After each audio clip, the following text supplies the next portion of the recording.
As the world anticipates an American strike on Iran, Prime Minister Modi is in Israel at a time when Benjamin Netanyahu is not just calling Modi a personal friend and India a global power, but is talking about a hexagon of allies. I'm Barkha. You're with the Mojo story. The images on your screen are of the Prime Minister touching down in Israel. The Prime Minister has been described as a close personal friend by Benjamin Netanyahu. The timing of this trip by Prime Minister Modi is particularly interesting. It comes at a time when there is widespread anticipation that Donald Trump, embattled after US Supreme Court struck down his tariffs, will now turn his attention to Iran, and an American strike on Iran could be imminent, could be very soon, in fact. In the meantime, Netanyahu is speaking about building a hexagon of allies. India has never been part of any formal alliance, and it's going to be very interesting to see how this trip actually unfolds. Modi's trip to Israel comes also on a day when Trump delivered what's called his State of the Union address. Now, remember, Trump was speaking at a time when he is, in fact, been quite embattled. He's taken the biggest knock in a while when the US Supreme Court actually scrapped his tariffs. But in a long, rambling speech, and several justices of the Supreme Court were present when he made this speech, he once again claimed that he had resolved or mediated between India and Pakistan during Operation Sindoor, something that India has fiercely denied.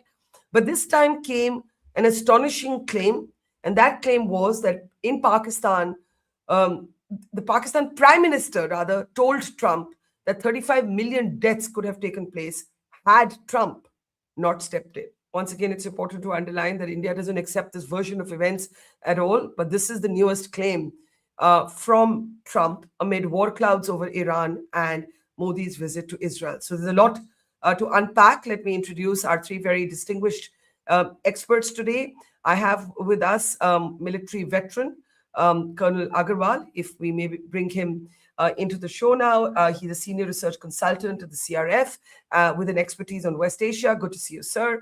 Also joining us is senior journalist and editor Suhasini Haidar. She's, of course, the diplomatic affairs editor at The Hindu. Always a pleasure. And veteran diplomat, Ambassador Bhaswati Mukherjee, is with us. A pleasure to have you back with us. Before I turn my attention to the Modi-Israel visit, I think it's important to play out Trump's latest claim. It caused a great deal of confusion in the media. I have to say that I was guilty of this as well, because I just read the transcript that initially came out, and it sounded initially as if Trump was claiming that the Pakistan Prime Minister may have died if Trump hadn't settled in, but he was actually saying that 35 million deaths could have taken place. The Pakistan Prime Minister told Donald Trump had Trump not stepped in. Anyhow, let's take a look at exactly what Trump said. We're proudly restoring safety for Americans at home, and we are also restoring security for Americans abroad. Our country has never been stronger. In my first 10 months, I ended 8 wars, including Cambodia. Isn't it funny? Sick people. Cambodia and Thailand, Pakistan and India. Would have been a nuclear war. 35 million people said the Prime Minister of Pakistan would have died if it were not for my involvement. Kosovo and Serbia, Israel and Iran, Egypt and Ethiopia, Armenia and Azerbaijan, the Congo and Rwanda, and of course the war in Gaza, which proceeds at a very low level. It's just about there. So, I'm just smiling because I don't know what else to do. I will, in this case, start with Suhasini, because she did alert me to my error, because, as I said, I, like many other people, just read the transcript, and the transcript sounded like he was saying that the Pakistan Prime Minister would have died had Trump not stepped in. Now we know the syntax better, Suhasini, and apart from it being a lesson for all forthcoming lessons on English grammar. What do you make of this comment? We always say we can't keep taking Trump seriously on this because he adds a layer to each time he talks about his purported role in Operation Sindoor. Now he's saying basically that Pakistan would have faced annihilation had Trump not stepped in. At least that part of the sentence is clear. I think he's giving you a version of what he has said already, which was that the Pakistan war was quote unquote about to go nuclear. It's been bolstered because he held the Board of Peace meeting over Gaza security and Gaza reconstruction a week ago, where the Pakistan Prime Minister was once again there and gave him fulsome praise for having averted this conflict and of having saved lives, certainly in Pakistan, if not across the subcontinent. So I think that's really what you're seeing, Trump taking credit. Once again, there's obviously also an element of wanting to somehow repeat himself. And, somebody is doing the counting of the exact number, but according to I think one of the agencies, it's more than 90 times that he has said exactly this. And it's more or less, if you repeat it enough times, then the idea that it is an established truth. I think that's what he's essentially aiming at. But it wasn't. I listened to the entire speech, and it was his longest. It was one of the longest State of the Unions, if not the longest.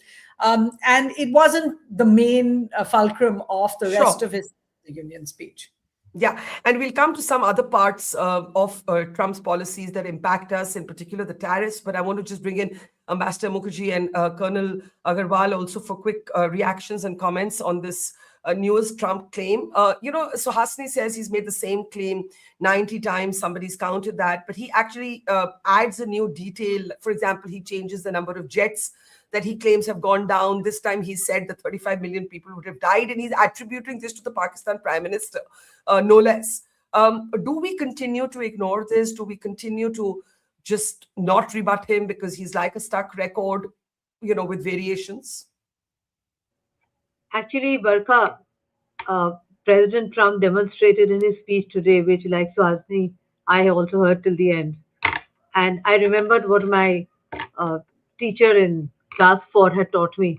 It's called splitting the infinitive.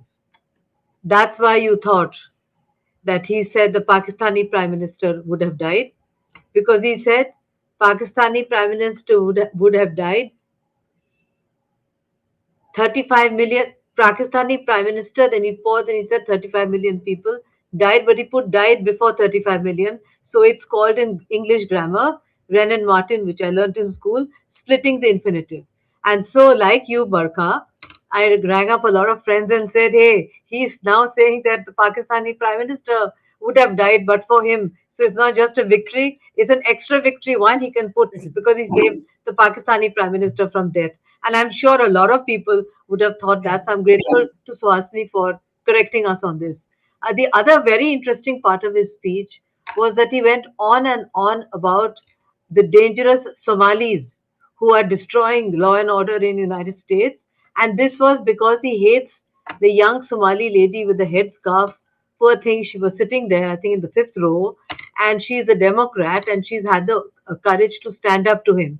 Which is why, if you heard the first part of his speech, you would have thought that Somalia has actually invaded the United States, because he mentioned so many states where the Somalis are just, destroying the structure of the United States, etc. But more than that, his speech, which was rambling, was trying to establish that without him, United States cannot continue. He is the one who's brought order back. You could almost think that he was pleading for a third extended term, the way he was saying. He was trying to give the impression that without him at the helm, US would have gone down because it was already rock bottom when Biden finished his term. And he is the person who is responsible for bringing it back. And so actually all those conflicts which he said in the beginning, and I think Suhasini, he said it a slightly few more times than you said, where there are conflicting reports, but I think it's at least 20 more times than the figure you gave is what people have told me. I haven't been counting. I think his address lacked a statesman-like approach, which one would expect from the President of the United States. It lacked a certain vision for the United States, and it was just self-glorification and self-praise, apart from making the point again and again that thank God he is there, he has brought back order, etc. But that would be my immediate comment on Trump. So So, Colonel Agarwal, let me bring your perspective and then we'll open this up to all the other things that are in parallel happening in the world, including our Prime Minister's visit to Israel. But just a quick take on this ever changing, yet ever steadfast claim on Op Sindoor. Actually, it doesn't paint Pakistan in a very formidable light, because if the Pakistan Prime Minister purportedly said, oh my God, 35 million people in our country are going to die, then I'm not sure Pakistan would appreciate even being represented like this. Your take? Yeah, Barkha, I mean, it's this sentence and this claim which is coming every time and again, and Suhasini has counted 90, it may be few more. It is not no longer about taking credit. To me, it is a sense of frustration which Trump is expressing, because at every forum and every large forum, whether it is Board of Peace, whether it is Sharm el-Sheikh, whether it is Davos, every time he wants to, he's tried to pitch this thing that he stopped the India-Pakistan war, and India has refused to take the bait. So, like you said, that will India respond or not? We have gone way past that, time of responding. So, but this is an act of frustration. The other thing, a small thing that I would like to add is that unlike many other State of Union addresses which previous US presidents have given, and even Trump in his Trump 1.0, the foreign policy element was a fraction of the entire speech. So everything about what he is doing for America, which was never ever done in 250 years of its existence, and like Ambassador Ma'am said, without him, nothing would have happened. So these two things are striking about it. The foreign policy part was a shrinking part of his speech, very less fraction of it, and his frustration on India not accepting his claim of 35 million people would have died, or that he got the ceasefire done. Okay. Let's turn our attention, and we'll invariably come back to Trump, what he might do in Iran, what may happen in the sort of never-ending chaos that has followed the US Supreme Court verdict on tariffs, where literally nobody in America or across the world knows what this actually means. Trump claimed in that State of Union address that most countries wanted their agreements. I don't know if that's true. Let me just get a round of comments from all three of you on the tariffs, and then we'll come to Israel and Iran. So Hasni, since you heard the whole address, you heard what he claimed, that, everybody just wants their agreements. Actually, there is one interpretation that the agreements all stand null and void, because the emergency powers which formed the backdrop against which all of these tariffs were imposed have been, the Supreme Court of America has read it differently and said Trump doesn't have those powers. Nobody seems to know what happens next with these tariffs. Well, also, unfortunately, rather than coming together in some platform or, in opposition to what Trump announced a year ago in April, the world has chosen to deal with the US in their own separate silos. So every country's deal is separate. We don't know, for example, because if you read what Mr. Trump said in the State of the Union, he said the countries that have negotiated the deals want to keep the deals. India does not fall into that. We have not yet signed. There is a verbal agreement between Prime Minister Narendra Modi and President Trump. We still don't know the full contours. We have a joint statement for an interim agreement framework. But the actual deal was supposed to have started being negotiated this week. In fact, today, if I'm not mistaken, and that has been rescheduled. India has decided to put off those talks until we have time to understand the consequences of the Supreme Court verdict. Trump is saying in his statement, however, that it doesn't matter. There are going to be legal statutes, and I'm going to exhaust each of the legal statutes. So to not put it too technically, there is the statute 232, then there's 102. There are separate American statutes under which Trump will try to bring the same tariffs in until there is a legal challenge posed to them, and then the courts weigh in on it. Remember, this particular verdict has already taken a good part of a year. So the idea that what the US wants to impose as tariffs will remain is possible. Whether it'll be 15% or 18%, as had been agreed to by India, is a question. At the end of the day, what we do know is we're not going back to the old days of 3% and 4%. So, Ambassador Mukherjee, let me bring you in. I mean, I think Suhasini has explained quite lucidly, the fact that there's no piece of paper signed, there's nothing binding us, but there is geopolitical considerations. This has been a damaged relationship. It has been limping back to find its center. The interim agreement, or the framework for the interim agreement, was offering one such path out of the morass. Sergio Gore was seen to be making the right noises and so on. But if the tariffs themselves and the emergency powers under which Trump invoked them stand null and void, should India have postponed these talks? Where is the clarity going to come from? Is this now going to be more a political decision than a legal one? When I say political, I mean at the highest levels by the principals rather than a technical or a legal one. My reading of the situation, Barkha, and thanks very much to Swasni for explaining the background, is that in the absence of clarity that whether the deal that we had negotiated, which gave us a slight, we were slightly less than, say, some other competitors in some goods and services, we are not sure now through calculations, and I checked with colleagues who are experts on tariffs, whether it's the same or it is going to go down a bit.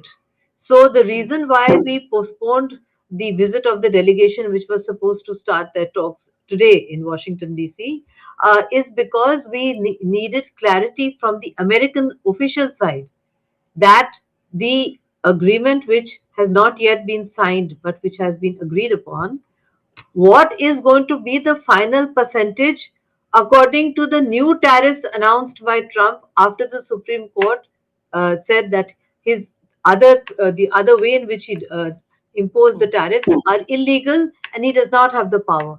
So he's used other powers which can also be challenged in the court by concerned parties. So under those circumstances, since certain concessions were made by us in return for certain concessions and lowering of tariffs by him, by the Americans, it makes sense to wait a bit and see how it pans out. The European Union has done exactly the same thing yesterday and today. They have said they are going to seek clarification. And in fact, many of the European leaders have said that this deal was an unfair deal for EU and gives them a chance to renegotiate it. What will be very interesting will be to see what Japan does, because he extorted out of Japan a very unfair deal for Japanese taxpayers, and Japan kind of caved in to Trump pretty early. It could very well be that Japan also will say that we want to relook at it, because it's not at all clear what the total percentage of tariffs are, nor is it clear whether even these that he has announced may not be challenged in the Supreme Court, in which case we could come down to a lower margin of tariffs, in which case it doesn't make sense to give him concessions when we don't need to give him concessions. So I think we did the right thing in not sending the delegation, because they would have caused further confusion by talking about percentage lines which no longer exist. So in short, total chaos at the moment. Nobody actually knows. Now, Colonel Agarwal, let me ask you a slightly different question. This has been a huge setback for Trump. It's probably been the biggest sort of knock to him. We don't know how the Epstein files are going to play out. There's been reporting on that also building up in America against Trump. An embattled Trump, there is some sense, may go ahead with some aggression or intervention in Iran, though his own administration is reported to be divided over the goal of this. Is it just going to be one big cinematic, symbolic strike with the same regime?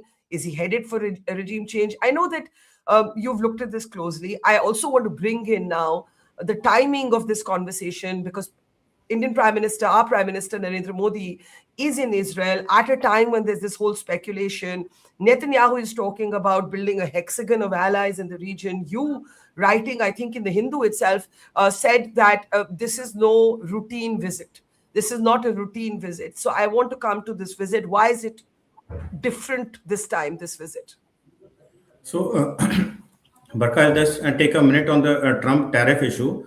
So, my problem with the Trump tariff, whether it is with India or the world, is not about the economics, because the percentages may differ in the final calculation, whether it's 10%, 3%, or 5%, but in the principle of it.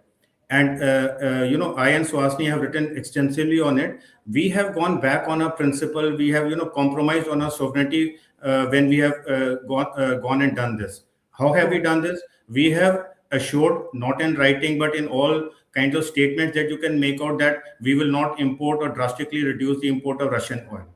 We have also said that we are ready to give up, or in fact we have given up our deal on Chabahar port, which is a crucial connectivity link to Central Asian republics and Afghanistan, as also a important link as far as connecting with the international north-south trade corridor was concerned, which took almost 24 years to come about. So the question is not about the economics. Yes, economics will happen and the percentages will work out. But my lament is, why have we compromised on the strategic autonomy that we have so boastfully and so proudly talked about? Can you hold that thought, because I don't want to mix it up with the Israel visit. I'm sure both Ambassador and Suhasini want to respond to it. So let's just stay focused on that for a moment. Yeah. Ambassador Mukherjee, it is an interesting question. One is, of course, Colonel Agarwal believes, and I know Suhasini has said this before, that why should we accept if we appropriate strategic autonomy as our defining principle, if we say this is our guiding light, why should we accept a White House executive order that says we're going to monitor how much Russian oil is purchased by India? The Chabahar port is another example that the Colonel has given. So, where is that balance between, I guess, principles that we want to embrace, perils of realpolitik? Do you believe that balance has been maintained? I think under very, very difficult circumstances, we have somehow been able to manage to maintain our strategic autonomy. And I remember being very struck at a press conference when EM, Dr. Jaishankar, said that that will depend purely on our national interests. In other words, avoiding tutu meme with Trump, which I think is also part of strategic autonomy. I don't know what my colleagues, journalists, will think of that. But it was important for us to avoid tutu meme with Trump, because we would sink deeper into a morass. We tried to keep our strategic autonomy and our sovereignty and our self-respect intact by not getting into tutu meme, but making it clear separately in different fora that issue of purchasing oil and from where we buy it is a matter which depends on our core national interest. In the meantime, it's also a interesting part of our strategic autonomy that we agreed to take on some Venezuelan oil for which the Americans had no takers, because our Jamnagar refinery can refine that oil. And in my perspective, Barkha, we can very well sell it back to the Europeans, because if Mr. Trump thinks that he is the only transactional guy in town, he should remember that being transactional is part of Indian DNA from Chanakya downwards. So Okay. we took him off a very big problem, because nobody was willing to buy the Venezuelan oil that he had. At the same time, we've also made it clear that the Biden administration had asked us to buy more Russian oil because they wanted to keep the global prices down. And that's what we did. We did not have a high percentage of Russian oil imports uh, at the end of the Biden administration. It was only when Trump started about Russian oil and picking on India, because it considers India to be weaker than, let's say, China. And he never picked on the Europeans, who continue to buy a lot of stuff and continue to buy a lot of stuff from Russia. So Yeah. I have a slight disagreement with my colleagues here. I don't think we've compromised our sovereignty. I think in a very difficult situation where there were not too many options available, we have preserved our self-respect, and we have made it clear that purchase of oil from whichever source is depends on our national interest. Chabahar port, Barkha, is different. In Chabahar port, we had earlier got an exemption. When that exemption will finish in end of April, if we don't move out, then our entities who are working there, Indian entities, they would face very strict sanctions, which they can't afford to. So we are trying to get an exemption from Trump to continue Chabahar, Okay. because Okay. Chabahar has an exemption till 30th April. Okay, a very quick response on all of this from Suhasini, because I do want to come to Israel and Iran and West Asia. Is Russian oil a non-issue is an interesting question to think about after the Supreme Court of America has struck down Trump's tariffs. Even factually, although the White House executive order very clearly said that India had agreed to stop this, that was not in the joint statement, which is what many diplomats have pointed out. Point one. Point two, we didn't, even till January, which is when I checked the last figures, 22% of our supplies were still from Russia. We had decreased but not stopped. So it hasn't stopped. Do you think it ceased to be an issue, or do you think, despite the Supreme Court verdict, the Trump administration will continue to make it an issue? Barkha, I think it's the only issue in a sense, because I think when it comes to tariffs, India has, is in negotiations, even if they are paused at the moment with the US. The real question is India a country that has consistently said it does not accept unilateral sanctions?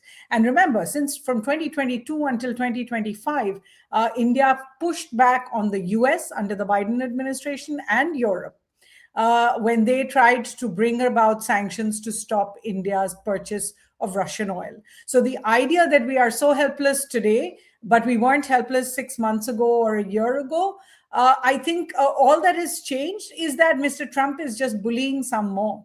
And Mr. Trump is bullying India on the basis of his successful bullying of India in 2017, when India gave up Iranian oil and then gave up Venezuelan oil. Today, Mr. Trump says, you can't buy Russian oil as well, but now you must buy more US oil. And yes, you can buy Venezuelan oil that the US gets a stake in. If India is going to accept all 5 of these diktats from the US, I think the issue is much bigger than about trade, about what individual companies will suffer. It is actually at the core of what kind of foreign policy India wants to run. If everything is a transaction, at the end of the day, India will be left with only transactions, no friends. And that's what we are seeing. To give up the friendship of a country like Iran, which is a very difficult neighbor's neighbor, to set yourself as a non-credible buyer. Because essentially what you're saying is, I will buy from any country depending on whether the US tells me I can or cannot do. Thirdly, in order to fulfill the kind of commitments we have made to other countries. So in 2024, for example, Prime Minister Modi went to Moscow and said, we will be taking India-Russia bilateral trade to $100 billion by 2030. India and the EU have now signed an agreement that also promises to take trade to certain amounts. India is, of course, signing trade deals with so many other entities, with the UK, with the GCC, with Australia. All of them come with commitments that we are going to increase our purchase of things from them and increase trade from them. None of those are possible if we are going to submit to the American diktats that we give up Russian oil, that we buy American oil, and that we invest or trade with the US to the tune of $500 billion over 5 years. So I think it's the only issue over here. As far as trade tariffs go, these are a negotiation. The US has shown itself to be completely unreasonable on the issue. And India has to decide whether it goes the way of the other countries like European Union, Japan, Korea, which are allies of the US, and accept those tariffs, or go the way of other countries that have so far not engaged, and I mean Russia and China and others. Okay, so a clear divergence of opinion on how India has handled this issue. But since Suhasini did mention Iran and how she thinks that the first mistake was to accept the American pressure on the purchase of oil from Iran, now we are faced with this very complex situation where Trump has briefed members not just of his own administration, but also of the political opposition. India has asked citizens to leave Iran if they can. And all of this is happening at a time when Prime Minister Modi is in Israel. I want to bring in Colonel Agarwal here. You said this is not a routine visit, Prime Minister Modi in Israel. Let's just turn our attention there. Let's turn our attention to what might happen. How is India going to walk this tightrope between Netanyahu's seeking of a hexagon of allies and India's historic relations with Iran, albeit with the disagreement that the three of you have on how India handled the issue of oil? So, Barkha, as far as when I said it's not a routine diplomatic visit, because it is happening in very, very gross, uncertain, situation. You have the war which could break out with Iran any time, today, tomorrow, day after. It has been, going on since 12th of January, that the buildup is taking place. There are severe fault lines that are emerging within the Arabian Peninsula, as it is with previous allies, Saudi Arabia, UAE, etc., trying to find their own space and forging military blocks. And plus, Gaza, remember, is still not sorted out. The Board of Peace meeting, which took place on 19th February, they could muster up just about $7 billion for reconstruction of Gaza. $10 billion was what US offered from its side, making it 17 billion. And most importantly, the International Stabilization Force has not been able to get anything except Indonesia committing 8,000 troops, which is grossly inadequate. So, and they themselves have said, the commander from US who has been nominated for the commander of the ISF, that it may take the whole of 2026 for the ISF to fully muster up and get deployed.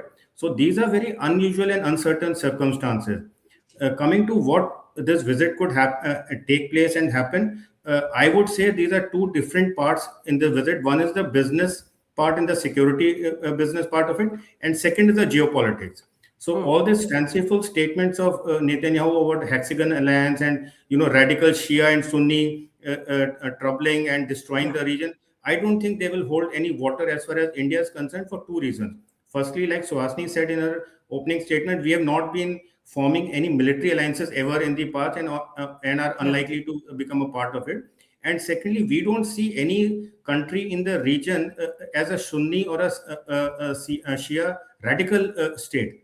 We have very close convergence, strategic partnerships with, whether it is Saudi Arabia, Qatar, Egypt, UAE. So we don't see the kind of vision that Netanyahu has. So I don't think Okay, I can hear Colonel Agarwal, but suddenly I can't see him. I don't know why. So let me, oh, there you are. Oh, we got you back. Yeah, complete your thoughts, sir. Yeah. So I don't see any convergence or anything as far as this Hexagon thing is concerned. But yes, on business and security is one part where India would like to derive the maximum mileage out of this visit, because the kind of traction that has been given. And mind you, it is the Israelis who have been telling us that the Modi is going to visit us on 25th and 26th, and not the Indian government. We were sitting tight, watching the situation unfold in West Asia, whether the visit will take place at all or not. But Netanyahu was the first guy who told us, the Israeli ambassador in Delhi told us that the visit is taking place on 25th and 26th. So business part, I think India will be able to extract a good amount out of it, whether it is in terms of weapon platform, the iron beam, the overall construction of the Sudarshan shield that we are talking about. But I don't see anything happening on the Hexagon part of it. I think that's absolutely a fair conclusion. So Hasni, let me bring you in before I give Ambassador Mukherjee the closing word on what we might be looking for on this visit, and also what it is going to be a trapeze artist type diplomacy required if Trump does strike Iran. And I should also say that it has been interesting, and I think you did some reporting on this, that India did eventually sign the statement that did condemn Israel's sort of actions in the West Bank. What do you see unfolding? I mean, West Asia is very unpredictable right now. Barkha, I think Colonel Rajiv is correct when he says that this is a very unusual visit. We can't see it as just a pure bilateral visit. There hasn't happened since 2017, a visit by Prime Minister Modi. So this was literally his turn. Remember, last year, Prime Minister Netanyahu had planned and announced visits 3 times to India and cancel them at the last minute because of the security situation. So it is quite significant that Prime Minister Modi has not cancelled his visit given the US threats on Iran. Because not only is this about circumventing an actual war in the region It is that Iran has in the past shown that when they are targeted, they will see Israel as a legitimate target as well. So you don't want to put your prime minister in that situation. Yeah. Finally, it's the optics of being over there. In terms of what the takeaways we are being told about so far, because it has been fairly quiet kind of visit, as Colonel Rajiv said, from the Indian point of view, not speaking too much about what's planned. But what we know is the trade pact being taken forward, the first talks just yesterday, labor force, Indian labor that has been replacing Palestinian labor in Israel consistently since 2024. We're expecting to see an explosion in that, more of them. Israel certainly needs more labor as construction projects and all the rest. Technology will be a big part of it. The Prime Minister is at an innovation event tomorrow. Security and defense, of course, I think Colonel Rajiv said Iron Dome. There's a lot of special technology that Israel may be talking about with India, may or may not be announced. I think in the next hour or so, or the few hours or so, what we're going to watch very closely is Prime Minister Modi's statement to the Knesset, the Israeli parliament, where he speaks about the India-Israel relationship. But somewhere there, Barkha, the bilateral will be overshadowed by what is happening in the region and what it means eventually for India's ties with Iran, with Palestine. Also, if you talk about the hexagonal alliance, when Prime Minister Netanyahu says it's India, Greece, Cyprus, an Arab nation, an African nation, and an Asian nation. Those three, he said, I'll tell you the names later. He's essentially, and they are against radical Shia and Sunni Islamic axes in the region. He's saying India is going to get involved in West Asia. B, he is saying he's essentially targeting Iran, but also Qatar. He's targeting Turkey. He's targeting Saudi Arabia. Now, these are all countries that have complex relations with India, which don't require to be mixed up with whatever Israel is planning over there. So I think everybody will be watching for that very closely. It's important that Mr. Netanyahu made the announcement of the Hexagon alliance during a cabinet meeting in the context of his diplomatic conversations that he planned to have with Prime Minister Modi. It wasn't something he spoke about separately. So, Ambassador Mukherjee, let me give you the last word. I think conventionally we as in the Indian state, has never been part of any alliance. I don't think India would necessarily want to get pulled into this sort of minefield that is West Asia. The countries that Israel has a problem with are not countries that India necessarily has a problem with. But Netanyahu may see this hexagonal alliance as a counter to what has sometimes been loosely called an Islamic NATO, which is sort of the Pakistan, Saudi Arabia, that kind of axis. It's very interesting. You ask Indians, foreign policy has become something that now everybody has an opinion on, maybe not a very well-formed one. Our audience certainly says 56% say keep away from any such alliance. Only 26% think that it might be smart to align more closely with Israel. But an overwhelming number of Indians say maintain your independence, the strategic autonomy that we've been talking about. What are going to be the things you'll be looking out for in this visit? What will be the tightrope that India will have to walk, keeping its historic relationship with Iran, keeping its enhanced relationship with Israel, but also its relationships in the region? Asim Munir, I think, is in Qatar today, if I'm not wrong, or was.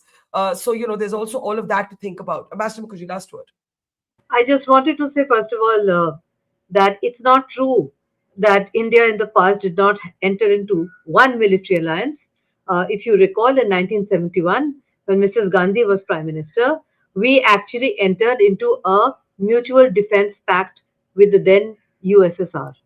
And if you look at the clauses in that pact, you would see that there is a provision for each nation to come to another nation's defense. And in fact, the then USSR did come to our help, not just vetoing in the Security Council, but sending their fleet when the 7th Fleet was sent to bomb Kolkata Harbour. So we can't say that we've never ever had. But I agree that there is no appetite for a diplomatic defense alliance. I don't think that's going to happen. If Netanyahu wants to talk about a hexagon of allies, we have not said so. I firmly believe that before going to Israel, we in fact met the key West Asian allies, many of whom have very cozy relations with Israel. Let me assure you, Barkha. Many Hmm. of them, many of them have killed many Palestinians in the past. That includes Jordan, by the way. If you ask a Palestinian, he will tell you how many Arab nations have slaughtered Palestinians. So it's not just the Israelis who are slaughtering them now. They have been slaughtered by their own Arab brothers, mainly Sunnis, not Shias, Hmm. not Iran. The third thing that I would like to point out here is that this visit was announced by the MEA spokesperson. It's not a secret visit at all. Yes, it was low key because of the emerging military pressures in that region. And it is mainly going to be on, as rightly pointed out by my colleagues here, on business and defense. We have some very important defense deals which we are going to do with the Israelis. And as far as the countries that you mentioned, we have very serious problems with Turkey. Very serious Yes. problems. They Yes. have been Turkey. very, very friendly with us. If the Turks don't like us visiting Israel, that's cool by me. I hope they are enraged by our visit to Israel because they have been absolutely crossed all possible red lines in their support to Pakistan and in their desire to intervene indirectly but in a heavy-handed manner in case there is another op Sindoor or some other op when Pakistan attacks us next. And finally, I'd like to say, Barkha, on this matter, that we have made it very clear always to the Israelis that they are a very special strategic partner for India because they have always stood by us when very close friends have not stood by us. Israel has always stood by us, and the Israelis appreciate the fact that there has never been anti-Semitism in India when there is so much anti-Semitism even in United States and certainly all over Europe, including in France where I've served. There used to be always a Friday evening attack on the synagogue near my house in Paris for the 5.5 years that I spent there. Hmm. So I think that this visit is very important for us. This visit actually enhances our strategic autonomy because we are making new friends and new strategic partnerships in order to combat a situation created by Trump, who is destroying the existing world order without allowing a new world order to emerge. So I always call it an emerging world disorder, which is bringing about, and he is not allowing another order to come through peacefully. And finally, on Iran, I firmly believe that he is not going to strike Iran. He is going to make a deal because I'm told that Vance and his chief of staff have told him privately that there will be American casualties. Can he afford Yeah. American body bags coming home before the midterms? I'll tell you one thing, Barkha, I've served in New York. It is amazing how Americans, being a superpower, are so sensitive to body bags. They don't like taking casualties. They don't like boots on the ground. But everything, cannot always be taken out from the air. And this is not Venezuela. This is Iran.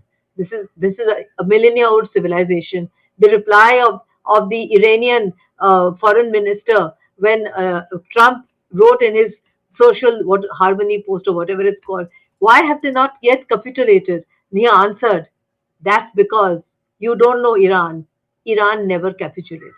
And that is very true. It's a nation built on martyrdom.